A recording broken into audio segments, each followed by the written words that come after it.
அது மட்டுமல்ல, இந்த ஈரான் மற்றும் இஸ்ரேல் இரண்டு நாடுகளும் 2009ஆம் ஆண்டு இறுதி யுத்தத்திலே, முள்ளிவாய்க்கால் யுத்தத்திலே பல்லாயிரக்கணக்கான லட்சக்கணக்கான தமிழ் மக்கள் கொல்லுவதற்கு, அரச பயங்கரவாதத்துக்கு உறுதுணையாக இருந்த இரண்டு நாடுகளும் என்பதனை தமிழர்கள் இன்றும் எப்பொழுதும் மறக்கப் போவதில்லை. அந்த நிலையை இன்று இஸ்ரேல் நாடும் ஈரானும் அனுபவித்துக் கொண்டிருக்கின்றார்கள். தமிழ் மக்கள் 2009ஆம் ஆண்டு முள்ளிவாய்க்காலில் லட்சக்கணக்கான தமிழ் மக்கள் கொலை செய்யப்பட்டார்கள்.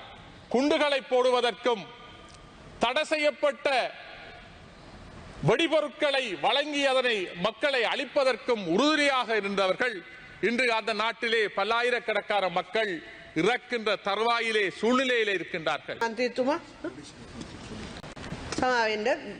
ගරු කෝඩේශ්වරම් මන්ත්‍රීතුමා, ඔබතුමාට විනාඩි 10ක් කාලයක් ලැබෙනවා. பொது பொறுப்புகள் முயற்சிகள் தொடர்பான இந்த பிரேரணையை இந்த உயரிய சபையிலே கொண்டு வந்ததையிட்டு நான் மனமகிழ்வடைகின்றேன். விசேடமாக 17,000 கறவை பசுக்கள் இறக்குமதி தொடர்பாகவும் அதற்கான முற்பணங்கள் கொடுப்பனவு தொடர்பாகவும் இந்த உயரிய சபையிலே விவாதங்கள் நடைபெற்றுக் கொண்டிருக்கின்ற இந்த நேரத்திலே விசேடமாக இந்த நாட்டிலே மிகவும் முக்கியமாயிருக்கின்ற ஒரு துறையாக பால் உற்பத்தி துறை இருக்கின்றது. இந்த பால் உற்பத்தி என்பது உள்நாட்டு நுகர்விலே 1/3 பகுதியைத்தான் இந்த நாட்டிலே நாங்கள் பெற்றுக்கொள்ளக்கூடியதாக இருக்கின்றது. ஏனைய 2/3 பகுதி பால் உற்பத்திகளையும் பால் பொருட்களையும் நாங்கள் வெளிநாட்டிலே இருந்துதான் கொள்வனவு செய்யப்படுகின்றோம். அந்த வகையிலே அம்பாறை மாவட்டத்திலே இருக்கின்ற வட்டமடு கால்நடை மேச்சத்தரை பிரதேசத்தையும் அதேபோல் மாதவனை மயிலத்தமடு மட்டக்களப்பு பிரதேசத்திலே இருக்கின்ற மேச்சத்தரை காணிகளும் இன்னமும் அந்த பண்ணையாளர்களுக்கு ஒப்படைக்காமல் பண்ணையாளர்கள் மிகவும் கஷ்டப்படுகின்ற ஒரு சூழ்நிலை காணப்படுகின்றது. வெளிநாட்டிலே இருந்து நீங்கள் தரமற்ற பசுக்களை இறக்குமதி செய்வதன் மூலம் அந்த இறக்குமதி செய்யப்பட்ட பசுக்களின் மூலம் உள்நாட்டிலே இருக்கின்ற பசுக்களுக்கு கூடுதலான நோய் தொற்றுக்கள் ஏற்பட்டு அதனாலே உள்நாட்டு பசுக்களும் இறந்து அழிவடைந்து போகின்ற அந்த துப்பாக்கிய நிலை கடந்த காலத்திலே ஏற்பட்டது. இதனாலே பண்ணையாளர்களுக்கு பல்லாயிரம் ரூபாய் நிதி அவர்கள் இழந்திருந்தார்கள். பண்ணையாளர்கள் மிகவும் பாதிக்கப்பட்ட நிலையிலே தான் அன்று தொடக்கம் இன்று வரை இருக்கின்றார்கள்.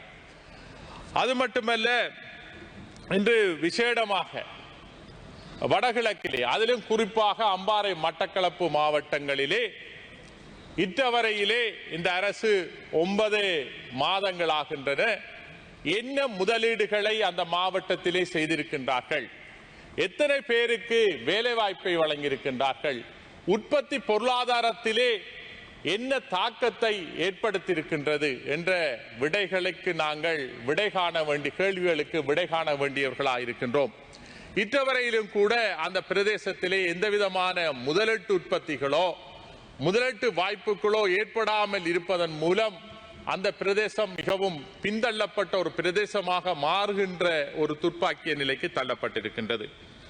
அது மட்டுமல்லாமல் இன்று ஈரான் இஸ்ரேல் யுத்தம் நடைபெற்று இன்றைக்கு நான் நினைக்கின்றேன் 7வது நாளாக யுத்தம் நடைபெற்றுக் கொண்டிருக்கின்றது. இந்த யுத்தத்தினாலே இந்த நாடு என்னென்ன பிரச்சனைகளை எதிர்நோக்கப் போகின்றது? இந்த பிரச்சனைகளின் மத்தியிலே எங்களது பொருளாதாரம் எந்த நிலையிலே இருக்கின்றது? ஏற்படுகின்ற இந்த யுத்தத்தினாலே எங்களது நாட்டுக்கு என்ன நிலை ஏற்பட போகின்றது? இறக்குமதி செய்யப்படுகின்ற பெட்ரோலிய உற்பத்தி கிட்டத்தட்ட ஒரு வருடத்திலே $4.5 பில்லியன் பெட்ரோலிய இறக்குமதிக்காக செலவழிக்கப்படுகின்றது. ஆனால் இனி வருகின்ற காலத்திலே இன்னமும் அந்த விலை கூடுகின்ற பொழுது நாட்டின் பொருளாதாரத்திலே பாரிய ஒரு தாக்கத்தை ஏற்படுத்தக்கூடியதாக ஒரு சூழ்நிலை இருக்கின்றது.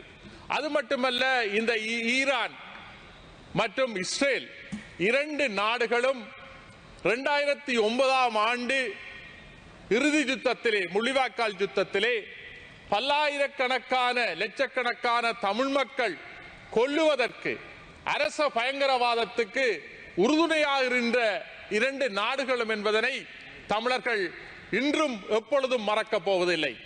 ஆனாலும் அந்த நிலையை இன்று இஸ்ரேல் நாடும் ஈரானும் அனுபவித்துக் கொண்டிருக்கின்றார்கள். தமிழ் மக்கள் 2009ஆம் ஆண்டு முள்ளிவாய்க்காலில் லட்சக்கணக்கான தமிழ் மக்கள் கொலை செய்யப்பட்டார்கள். குண்டுகளை போடுவதற்கும் தடை செய்யப்பட்ட வெடிபொருட்களை வழங்கி அதனை மக்களை அழிப்பதற்கும் உறுதுணையாக இருந்தவர்கள் இன்று அந்த நாட்டிலே பல்லாயிரக்கணக்கான மக்கள் இறக்கின்ற தருவாயிலே சூழ்நிலையிலே இருக்கின்றார்கள். உண்மையாக இந்த நிலையை நாங்கள் மாற்றி அமைக்க வேண்டும். இலங்கை இந்த யுத்தத்தை நிறைவு செய்வதற்கு என்ன முறைகளை நாங்கள் கையாள வேண்டும், அது ஏனைய நாடுகளோடு நாங்கள் அந்த ஒத்துழைப்புகளை வழங்கி ஒரு சமாதானத்துவத்தை ஏற்படுத்துவதற்கான முயற்சிகளை, எங்களால் என்ற முயற்சிகளையும் நாங்கள் இலங்கை அரசாங்கம் மேற்கொள்ள வேண்டும் என்று இந்த இடத்திலே உயரிய சபையிலே கேட்டுக்கொள்ள விரும்புகின்றேன். அது மட்டுமல்ல, விசேடமாக இந்த சபையிலே எங்களது அமைச்சர் பிமல் ரத்நாயக்க அவர்கள் பாராளுமன்றத்திலே கூறியிருந்தார், 2009ஆம் ஆண்டுக்கு முன் இறுதி யுத்தம் நடைபெறுவதற்கு முன் தமிழீழ வைப்பகத்திலே வைக்கப்பட்ட அடகு நகைகளை அந்த உரிய நபர்களுக்கு கொடுப்பதாக சொல்லியிருந்தார். இன்று எங்களது கௌரவ பாராளுமன்ற உறுப்பினர் கௌரவ ரவிகரன் அவர்களிடம் வடக்கு மாகாணத்தில் இருக்கின்ற பலர் அந்த அடகு சீட்டுகளை கொடுத்திருக்கின்றார்கள். இன்னமும் அந்த அடகுகளை மீட்டுக் கொள்ள முடியாத ஒரு சூழ்நிலை காணப்படுகின்றது. அரசாங்க வடக்கிலே இருக்கின்ற அரசாங்க அதிபரோடு இது சம்பந்தமாக கதைத்த பொழுதோ அவர் இது சம்பந்தமான எந்த உத்தரவாதமும் இன்னும் கிடைக்கப்பெறவில்லை என்று சொல்லுகின்றார். அதன் அடிப்படையிலே தான் நான் சொல்லுகின்றேன், இது போன்ற செய்திகளை தெரிந்து கொள்ள சமூகம் நியூஸ் சேனலை சப்ஸ்கிரைப் செய்து அருகில் உள்ள பெல் பட்டனை கிளிக் செய்யுங்கள். மேலும் இது போன்ற செய்திகளை உடனுக்குடன் தெரிந்து கொள்ள சமூகமீடியா.com என்ற இணையதளத்தின் வாயிலாகவும் எங்களுடன் இணைந்திருங்கள்.